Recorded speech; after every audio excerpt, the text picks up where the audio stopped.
I'll go and do a deadlift. But how you do the deadlift can make a big difference. We always talk about loading up on the bars. You guys might be able to see it around here, right? When you're doing deadlift, I discussed this on the live session yesterday with the members.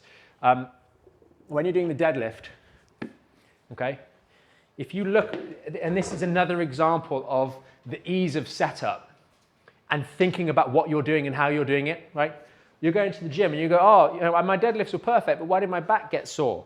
And let's just pretend you're using more than 30 kilos, okay? Because you've made progress, Brad. You see how much is involved. Imagine I'm putting a bunch of 20 plates on. I'm down here and I'm pushing the weights on, and then I go over to the other side, and I'm doing it over here, and then I do my perfect deadlifts, right? Because maybe you've built up to that. You're doing maybe some sumo deadlifts or whatever, or maybe you're doing hip hinges from the floor. That's a problem, right? And so some of those factors might well be aggravating you. It's nothing to do with the actual exercise itself. It's the fact that you're getting the bar, setting it up and taking it down. And that's the problem. And that's why we always recommend, whenever you guys are setting up your stuff, use the safety bars. Now I can very easily and ergonomically take the weights off and put them back on.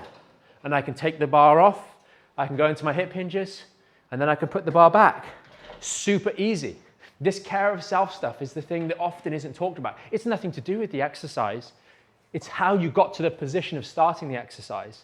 Now, I would suggest then about sticking to some foundational versions of those workouts. That's one of the reasons that we released the additional workout library, because it gives you those other options to create a really nice long-term, healthy kind of workout regime. Now, if there's specific bits of equipment you want to use, post in the members area, say, hey, you know, Mike, I'm really thinking about using this machine, that machine, whatever it may be. I want to do this exercise. Fair enough. That's perfectly reasonable. Reach out to us. But the idea is that we put together in those additional workouts, and there will be others that come out in the future, a series of workouts that you can do that are like back friendly, that you can just follow for the long term. Because at the end of the day, some people get caught into this habit of wanting to do different exercises all the time. I think it's a big mistake. Get really good at doing a handful of exercises that you really enjoy. Unless you're trying to be a bodybuilder on the competitive stage, or you know, a world-class powerlifter, and you need to do some extra more advanced training techniques maybe to reach that. And I'd argue maybe the better the people get, the more they realize the basics actually are the way forward. But you don't need to be doing 1,600 different exercises each week. You just want to do the same thing over and over again.